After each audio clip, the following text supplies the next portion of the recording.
Hello, welcome to Money and People podcast, the show that connects the dots between financial success and the power of human capital. Today, we are honored to have a special guest, Mrs. Lam Tanga, who will take us through the topic of behind the boardroom, corporate governance in Zambia.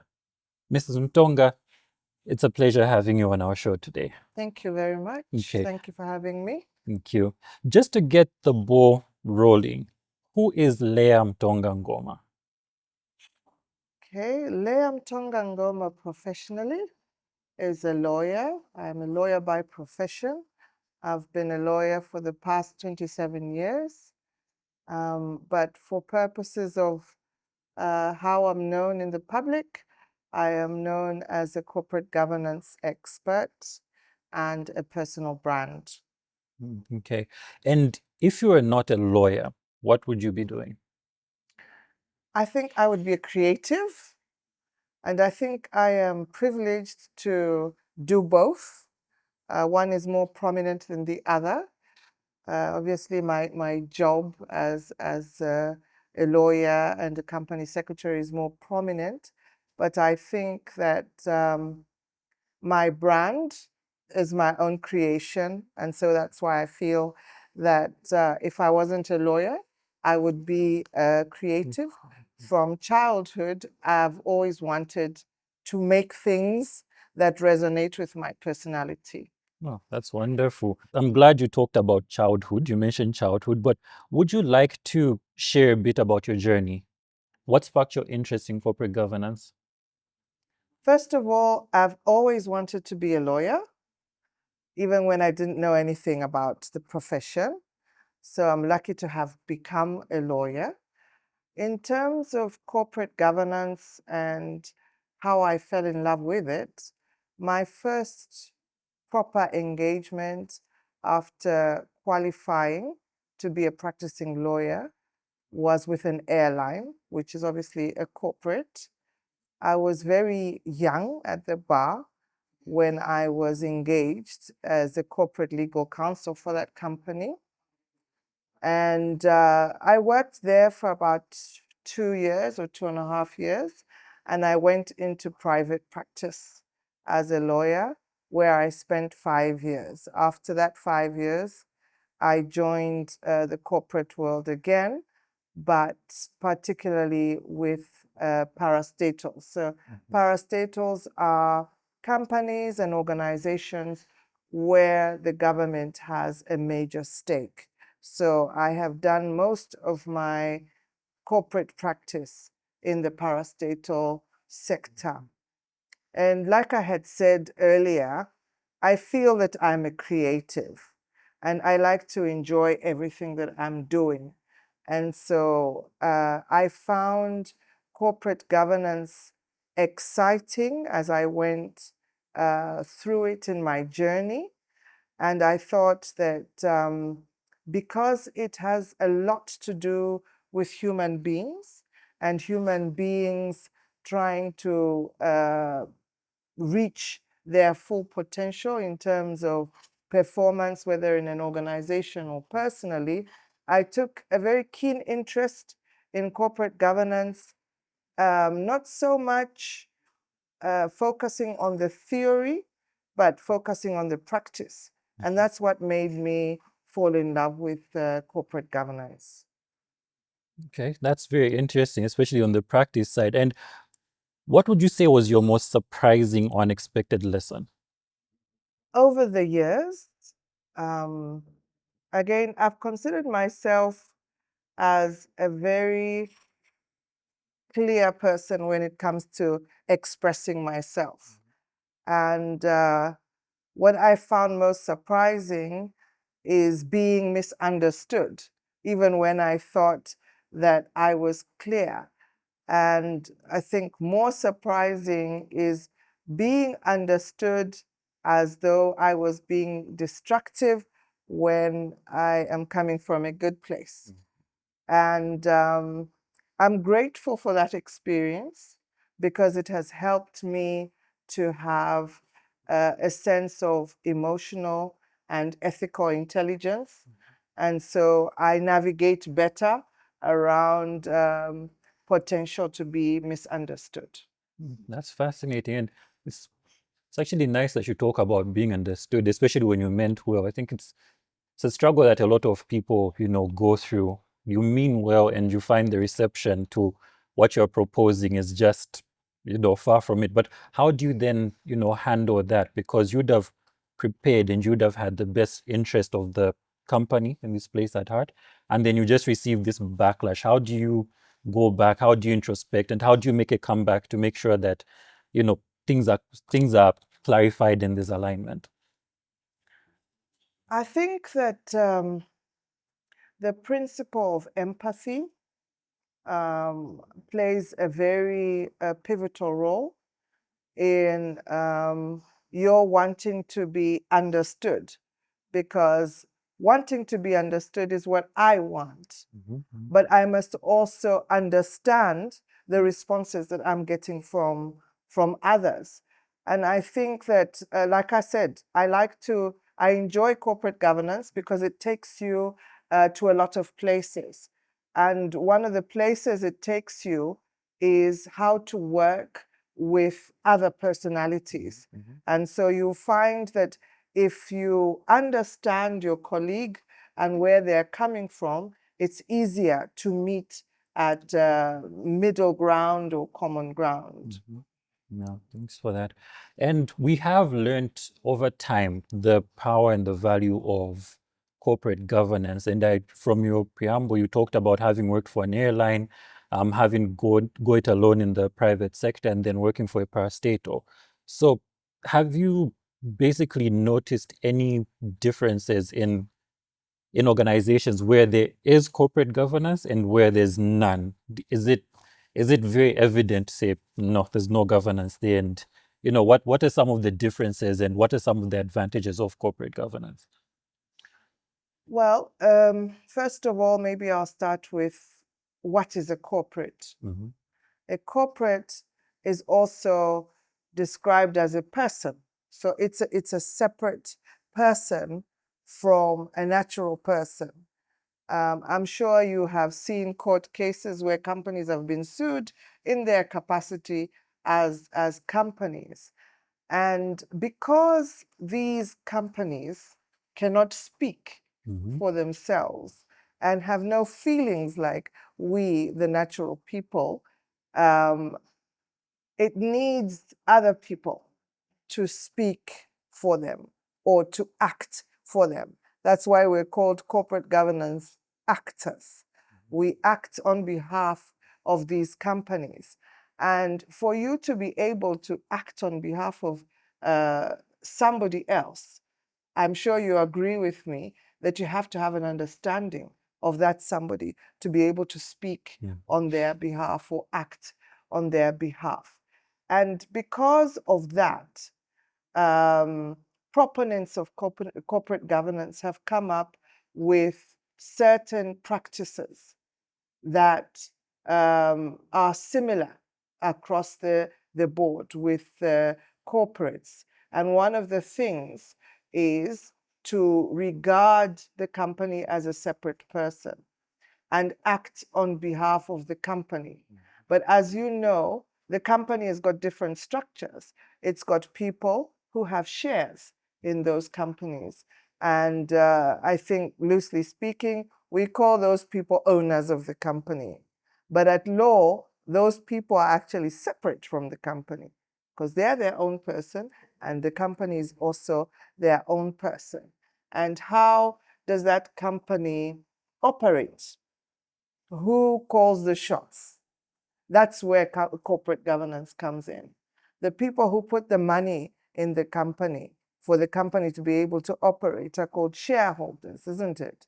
They own shares in the company, and therefore they're interested in how the company is managed. But they, what we call, devolve the power to manage the company to another entity called a board of directors.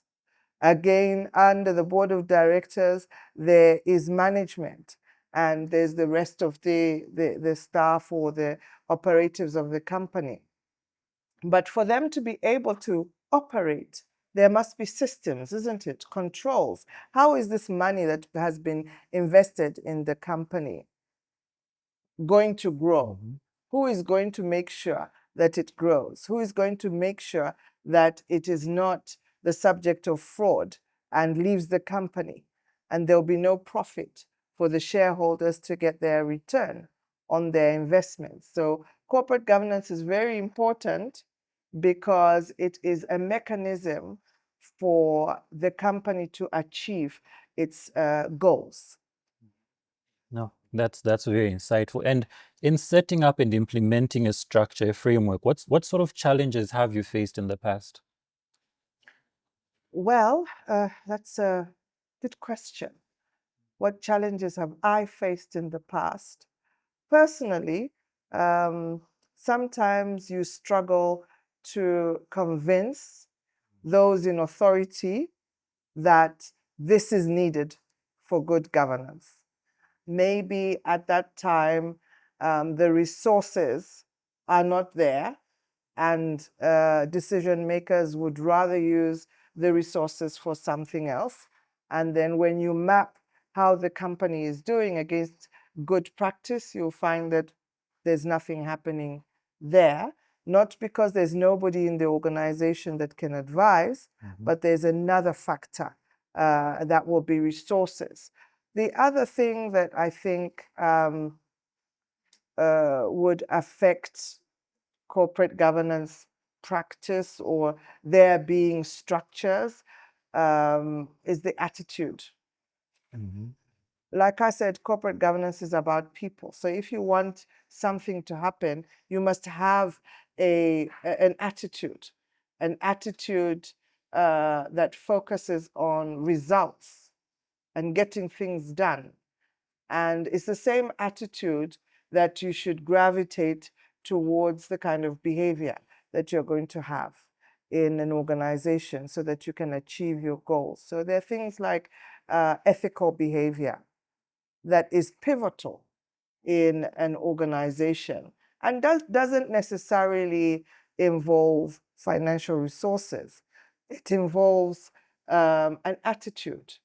What is the attitude of the team towards work? And how do you treat each other? Have you got structures and things like that? So I think there are quite a number of red flags that you can see in a company, but for different reasons. Okay, no, fantastic. In terms of evolution, vis-a-vis the rise of ESG, how have you seen corporate governance evolve over time? Well, corporate governance is seen as a relatively new concept. What is older than corporate governance, and I'll just get an example, is company law. So company law has been there for some time. And I think before this evolution, it was about how is your company incorporated? Is it incorporated under the Companies Act? Have you got articles of association? A lot of things prescribed by statute. And so for some time, it was about, are you in the straight and narrow with the regulatory framework? And as companies got bigger and more international and had more people working, more interest in organizations, things started happening. And I'm sure you are familiar with the Barings Bank scandal, the Enron scandal. Corporate governance started taking center stage because of such scandals. And I think in both cases, you will find that it was realized that certain standards were not followed. Mostly, for example, in Enron, it was the financial standards, it was the controls, and also how the human capital was placed. So you found in this case that the chief executive officer had a lot of influence and was able to influence the board in a certain way. And at the end of the day, it was found that false profits or creative accounting was going on. And therefore, it became necessary for there to be some kind of regulation around how an organization works and how it should look. And so concepts such as ESG stands for environmental, social, and governance considerations. And it is very quickly taking center stage as well. And this, I think, primarily because of the observation that in terms of the environment, corporates are also responsible for the degradation of the environment. And so there is a lot of skew towards corporates conducting their operations in a more sustainable manner. I'm sure you've heard of the circular economy, where there's a lot of emphasis on using green methods of doing things and using things in a durable manner, or making things that are durable so that you don't have to keep going back to the environment to rape it, or get extract things from the environment which are making it worse. So now there are concepts such as corporate social responsibility. There's corporate environmental responsibility, where companies are now looking better when they have such kinds of policies and they demonstrate that they care for the environment and are good corporate citizens. So governance or corporate governance will continue evolving. There's technology also that is impacting corporate governance. Our fourth industrial revolution is also part of the evolution of corporate governance. Okay, that's great. And speaking of ESG taking center stage and also corporate governance, if I may, are there any organizations or companies in Zambia that you can point at and say, these guys are doing great right now and they need to be encouraged? Okay, so I'm going to speak to what is in public in terms of whether a company is doing well or not. And before I go there, I think it's important for us in Zambia to recognize that principles of corporate governance mostly sit outside our statutory framework. So it's to a large extent voluntary for companies and organizations generally.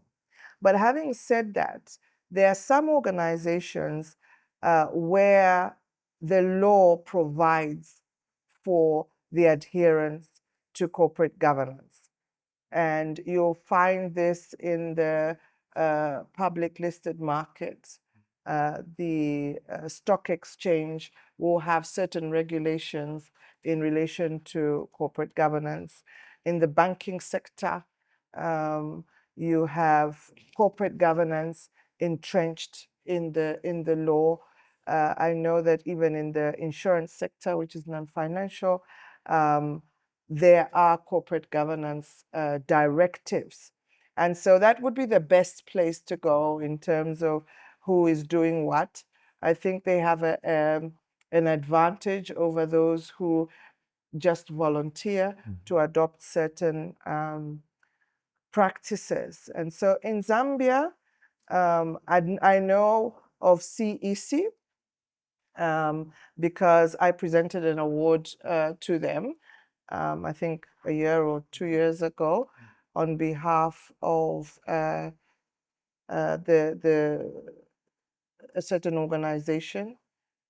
And they have issued, I think they're the first company in Zambia at least to issue a green bond. And I'm sure they're very attractive to investors because they have demonstrated that they are very passionate about environmental, social, and governance issues. So that's one company that I can say is doing well from the information that has been made available to me. Okay, no, that's fantastic. And congratulations, CEC, if you're watching. If I'm an investor, and I come to you for advice, say I want to invest in company X or company Y, but I'm concerned about corporate governance, what would you highlight to me as potential red flags? Well, the potential red flags, assuming that you are now doing your due diligence Yes, on yeah. the organization, would be perhaps lack of policies, because policies are what guide the organization in terms of where they're going. I would also put a red flag on a company that does not have a strategic plan, because it means it doesn't have a vision or a mission.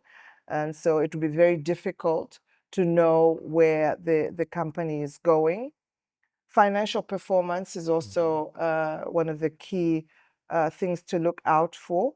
Although I must give a rider that whereas some companies' financial performance may not be good, they may still be a good target for an investor, because you have a turnaround plan and the current owners do not have the capacity. So I think also structures. If you find that a company hasn't had a board of directors for X number of years, that's a red flag, because then you start to wonder how that separation is created. As you know, if a company doesn't have a board of directors, and like I said, the power is given to the board of directors by the shareholders. If there is no board, then the shareholders will take that power back. Not that it's a bad thing, but I think for purposes of transparency and ensuring that the various interests of that whole setup are properly taken care of, like I said, shareholders are investors. So I want to know what's happening with my money and whether my money will be able to yield that investment. But the company is a separate person that also has interests. And usually the board, at least according to the law in Zambia, the board is expected to act in the best interest of the company. So you have that separate structure. So I would put a red flag to a company that doesn't have the proper governance structures. Okay. And I'm glad that you mentioned the board of directors. How have you seen them differ across industries? And what makes a board truly effective? So first of all, what I think cuts across all boards is that a board is a body that provides leadership. So the members of the board are supposed to have leadership qualities, because that's what they are supposed to provide to the company. The board of directors, ideally, if they're largely non-executive, will not be involved in the day-to-day business. But for example, if the company would like to borrow some money, management may have to go to the board to get authority to borrow that money and to demonstrate why that money is necessary. So you find that there are people on the ground who have certain authority. Then you have your board of directors who will report to the owners of the company for the performance of the company. So in terms of what makes boards different, I think one of the things that makes boards different, or what they do different, is the industry. So the board of a fruit company will probably deal with different things than a board for a cement factory. But like I said, they provide direction to executive management. And in terms of a high-performing board, a board must have certain characteristics. And top on the list is the fact that they must be good leaders, but they must also have certain skill, or there must be certain skill present in the board. It's not all the directors that need to be financial analysts or investments analysts or whatever it is that needs to be on that board, but there must be a representation of relevant skill, because they need to understand what is coming to them from the technocrats. And so an understanding of the business in terms of their skills, but also to understand their role. The board cannot posture as though they are the ones doing the day-to-day business or making the day-to-day decisions. Understanding the company itself. I can be a lawyer, but if I don't understand the cement industry, it becomes difficult for me to apply my legal expertise to that particular company. And then I become kind of irrelevant when it comes to making a decision or advising as somebody who has some legal knowledge, but exercising oversight over management. In terms of ethics, I've spoken about ethics. Ethics is a big thing in governance. And it's premised on a very simple, I think, a biblical belief that you treat others the way you would like to be treated. And so ethical behavior, whether amongst themselves, towards third parties, towards the people they are supervising, that's very important. I'm sure you agree that you earn respect. I may be sitting as a board member, but if you don't respect me, I won't be very effective towards you. So a high-performing board must have all those attributes. They must understand governance. They're not excused. If you look at the law, there are quite a number of penal provisions for directors not being able to exercise their fiduciary duties. And most of the time, you find that they behave like that because they don't understand what their duty towards the company is. Like I said, ethical behavior, getting things done. They are decision makers. But a decision made now and a decision delayed 100 days has two different kinds of impact. So you don't want a board of directors that is always deferring decisions because they are not courageous enough, or because they cannot see what the bigger picture is in making that decision. So there are a number of attributes. I don't want to go through each one of them, but I think I've tried to demonstrate that a board of directors must have certain attributes to be able to be high performing. And what recommendations would you give? I think you talked about it earlier on, but to go into a bit of detail. So there is an SME. They want to practice, sound corporate governance, but resources won't allow. Is there any way in which they can still remain effective without resourcing? When you say without resourcing, I hope it's with little With resources. little resources. Because you need some kind of resources You need something to be to able work with. to establish yourself. Yeah. I have had discussions with entrepreneurs, startups, and that question has been asked several times. And I understand why it is asked. And over the years, I think I have grown to refine my responses. The first thing I think a startup or a small to medium enterprise should do is to identify what kind of outfit they would like to set up for this business that I'm doing. Should I establish a limited company?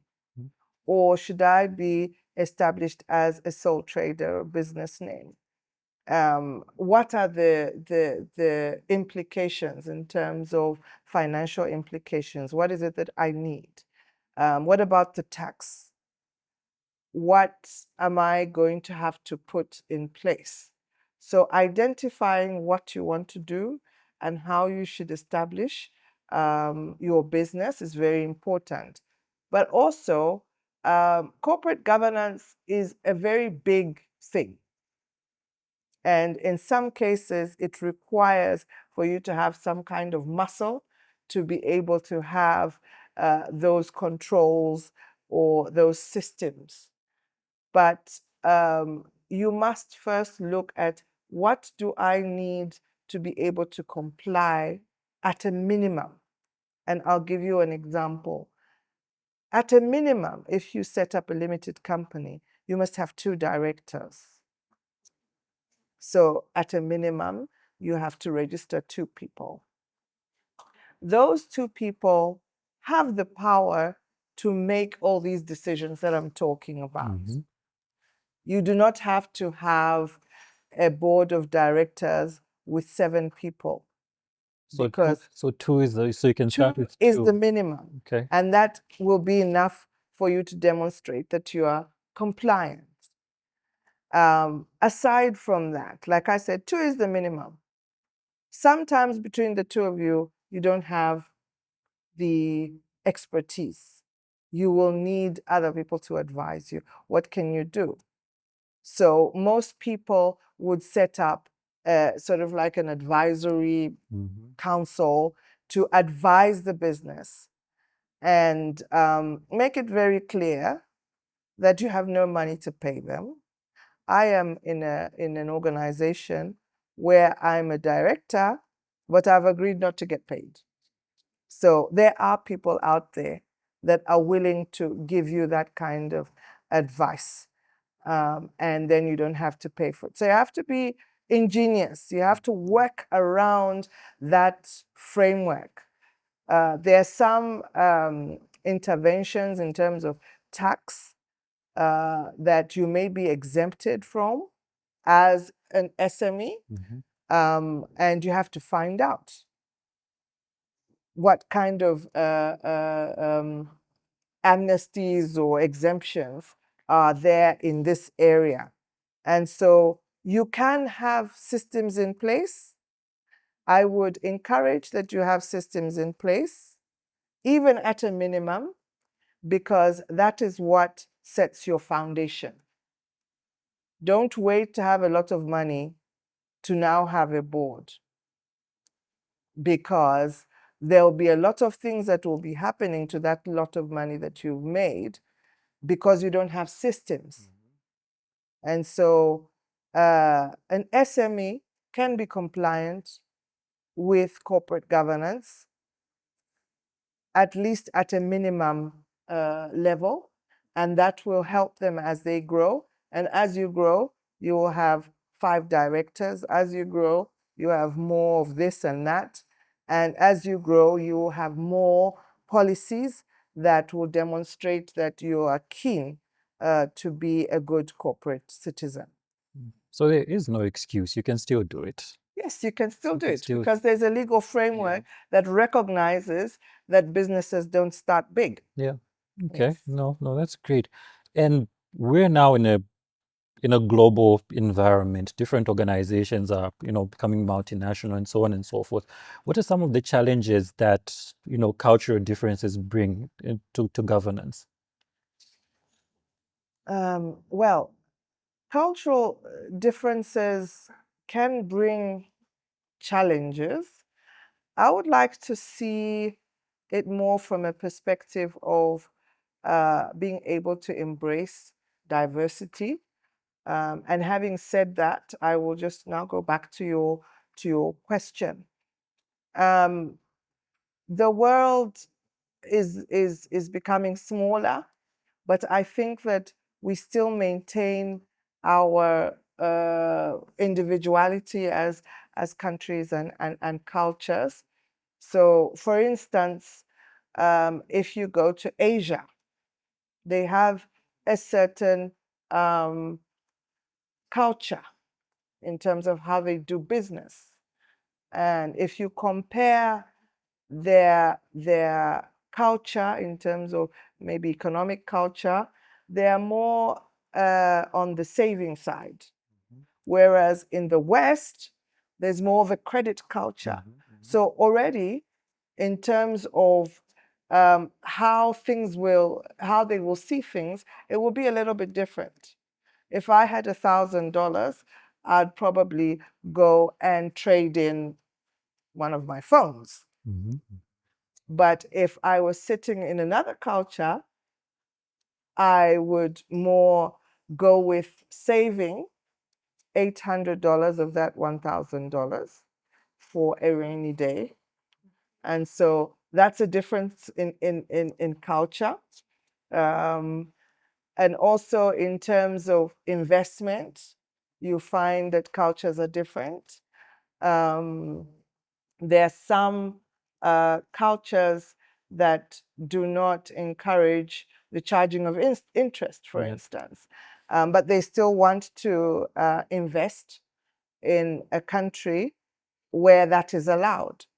And so back to my opening remarks, when you asked me this question, it's important to have an attitude of embracing so that you can see what is good about this other culture and whether it can be integrated or not. It's not all the time that you agree, but I think having that attitude of embracing diversity also helps with culture. You'll find that two different cultures or three different cultures can work together if they're able to accommodate each other. Otherwise, yes, it can be a challenge to have or to have corporate governance work, for example, in a different country. I set up my business here in Zambia, and I've got a certain culture around my business. But because I'm growing, I would like to open a branch in another jurisdiction with a different culture. I can't exactly just transplant what I'm doing in Zambia and put it in another country. I must be able to adapt to that situation in another country. Okay. I take it that takes a lot of leadership because, harmonizing all of those people, you really need to have strong leadership character because everybody will want to maintain their culture. But it's you who sort of has to then bring everyone together and make them appreciate everybody else. That's true. And what is good is that leadership has also become a science. And in leadership, you are taught how to embrace diversity. I spoke about empathy. It's also a very, very strong attribute for a leader because empathy is not sympathy. It's not me feeling sorry for you. It's me understanding where you're coming from, me putting myself in your shoes and providing responses that will help to resolve issues. Okay, great. And has technology played a role in bettering corporate governance? And if it has, in what sense has it done so? Technology has, first of all, should I say, the technological era has not spared anybody. it's affecting everything. And so we can't bury our heads in the sand.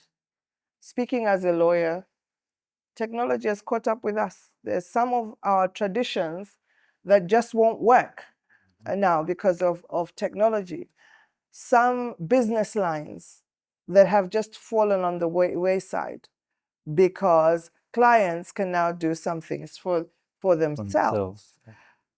In governance, I'll speak, I think, to the financial aspect. The fintech industry has, I think, moved faster than any other industry for obvious reasons.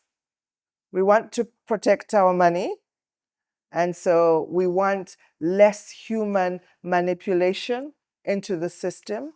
And so the financial industry has, been forced to come up with interventions, innovations on protecting the money, putting systems in place that avoid manipulation. In governance, speaking as a company secretary, a company secretary, I'm sure traditionally is known to feverishly be writing while people are talking. We still write, but then we are also assisted by technology. Now I don't have to print out the board papers. I can just input them on my online meeting portal.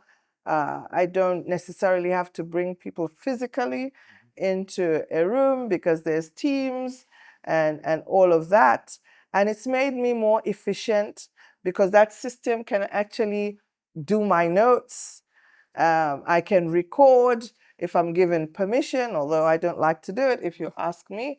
I'd rather stay, err on the side of caution and keep things as confidential as possible without the potential of it going out because somebody got the recording or things like that. So technology has done a lot for corporate governance, and we recognize that and have recognized that ICTs are a big thing. And we also recognize that there must be ICT governance because these systems have to provide assurance to us. For instance, like I've said, one of the things that a company secretary should do is ensure that all the proceedings of the structures of the company are confidential and they're keeping them in safe custody. So each time software is introduced to me, one of the first things I ask is, how secure is this? I don't want to get into trouble in the name of technology. And just to share that I read somewhere that in America, by next year, they'll have their first artificially intelligent directors. So you won't be talking to human beings, you'll be talking to a machine. Even in our industry, although because we're so traditional as lawyers, but there have been trials for artificially intelligent lawyers. So you find a robot is in the courtroom. Obviously, there's quite a lot of resistance in some areas, but that's just to demonstrate that AI technology is also impacting how we are doing business and how we are leading business. But that's interesting. So because AI is coming in and you've talked about, artificial directors and lawyers, how are we then positioning ourselves in terms of skills for the future? Because we will still be here and we'll still, I mean, I take it it's not just in the legal profession, it's in all the professions. But if I zero it to law, How then is the legal family then repositioning itself in terms of skills to maintain that relevance in the market? Very good question. The technological era has come with what they call innovation, isn't it? You're going to have to be creatives, and innovators are now making more money than anyone else because they're the ones who are making these new apps. But what has come to light now is that we can't just be lawyers and wait for technology to find us. We must also be innovators because we are the ones who know what the profession is about and what the profession needs. And so in software development, we have to be involved. And there was the first industrial revolution, isn't it? Then there was the second and the third. Now there's the fourth. There could be the fifth. And one thing that is inevitable in this world is change. But what, as human beings, we have come to realize is that whether you're going to survive in this changing environment depends on how you adapt to the environment. And part of adaptation now is to change your ways. So just because we've lost a number of business lines doesn't mean that there are no opportunities, no new or other opportunities. So the call is for us all to see ourselves as innovators. We can't just say technology has come. It also requires that we innovate. So I'm looking forward to some innovators who are also lawyers, or who also are intimate with the practice. Then they'll make products, or we will make products that are relevant to the industry and will also aid the growth of the industry. Okay. I hope schools are also repositioning themselves to, factoring a course called innovations, because sometimes we may be innovators, but we need some form of guidance. So I hope that's happening. But what's your take on governance in addressing global crises such as climate change or economic inequality? Well, like I said, governance is about achieving certain goals. We call them strategic goals. And those strategic goals take into consideration internal and external factors. So you'll find that there are factors in the economy, which is external, that will affect your operations. And so, for example, what is happening to the environment? There's climate change. When we go back, like I said earlier, you'll find that there are some industrial operations that have contributed to the degradation of the environment. And it would be now up to the governance leaders to put in place policies and drive the company to a point where the company or the organization contributes to the repair of the world. And so there will be global crises, like there was COVID. And if there was no governance, if there was no direction, I don't think we would have gotten the vaccines as quickly as we did. It was corporates who were making those vaccines. And so they had an influence on whether this virus was going to consume us or not.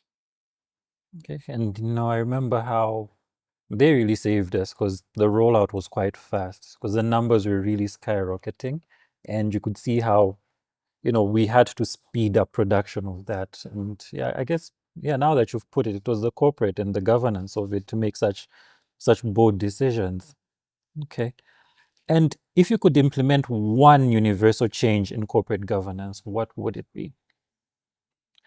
I think I'm very passionate about my work, but I also realize that I need a team to work with.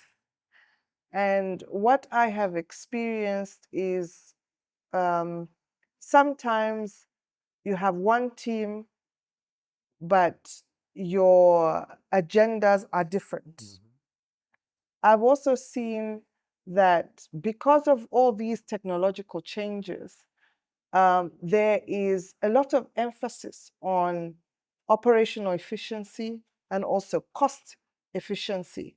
And what this requires is a paradigm shift in terms of how we are getting things done. And so I would like to see functional teams. And if there was one thing that perhaps I could, if I had the capacity, roll out, is the agile ways of work, collaboration, working in small teams, but feeding each other back as quickly as possible and with a focus and commitment to results. That's powerful. And on a personal note, can you share a book, a resource, or a mentor that has significantly shaped your views on governance? I am influenced by a lot of people, a lot of gentlemen, if I must say. In fact, all of my mentors are very fine gentlemen. But I think that I'll speak to one fine gentleman who I think ignited my love for corporate governance, Dr. Mpanga Mwanakatwe. He was my CEO for about 5 years, and he introduced me to leadership. He was magnanimous enough to send his senior executive for training, a lot of training. And even the way that he conducted himself as the head of the C-suite, admirable. He was very particular, attention to detail. I think I was very comfortable in that space because I value that attribute, and I think that he strengthened it. In terms of books, I can't really say that there's a book that I read or have been reading that has inspired me, but people, yes. What's the one takeaway you'd like our audience to remember from our conversation today?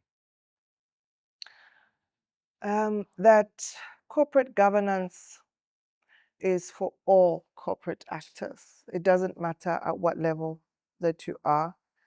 As long as you're working for that organization, you must have an appreciation of corporate governance, an appreciation of how your role contributes to the overall achievement of strategy, and that corporate governance is a culture. It's an attitude as well as it is systems and processes. Thank you. Mrs. Mtonga Goma, it's been a pleasure having you on our show today. I Thank think you. the conversation has been very, very insightful. Personally, I have learned a lot. And audience, if you have learned or picked up something, please remember to like, comment, and share. Until the next time, thank you so much and see you.